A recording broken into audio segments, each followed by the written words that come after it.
Everyone, আসসালামু আলাইকুম। তো আজকে আমি ডিম আর মাছ ভুনা করব। তার জন্য প্রথমে এখানে ডিম আর মাছ নিয়ে নিয়েছি। এখন চুলাটা আমি অন করে দিচ্ছি।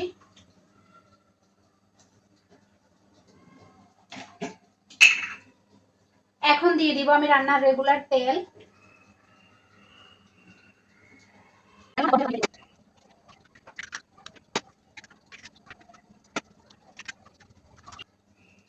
এখন আমি দিয়ে দিচ্ছি সামান্য পরিমাণে লবণ। ডিমটা আমি এখন উল্টিয়ে দিব এভাবে।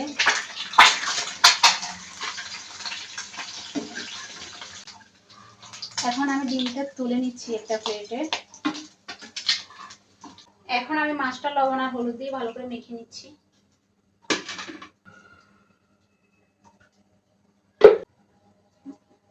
মাছটা একটু হালকা ভেজে নেব।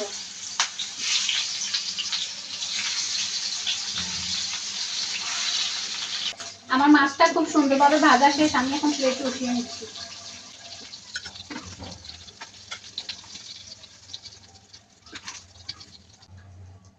এই মাছ ভাজা তেলে দিয়ে দিচ্ছি আমি পেঁয়াজ কুচি। পেঁয়াজটা এখন একটু ভালো করে ভেজে নেব। পেঁয়াজটা ভেজে নেওয়া শেষ। এখন দিয়ে দিচ্ছি আমি রসুন বাটা, তাতে দিয়ে দিচ্ছি আমি কাঁচামরিচ কুচি, দিয়ে দিচ্ছি লবণ,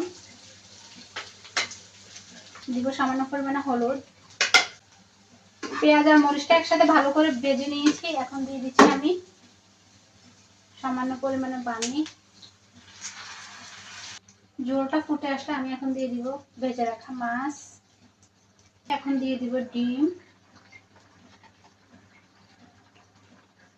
এখন কিছুক্ষণ ঢেকে রাখছি। উপর থেকে দিয়ে দিচ্ছি ধনেপাতা কুচি। এই মাছটা খেতে যে কতটা দারুণ হয় আপনারা ট্রাই না করলে বুঝতেই পারবেন না। বাসায় অবশ্যই ট্রাই করবেন। তো সবাই ভালো থাকবেন। আল্লাহ হাফেজ।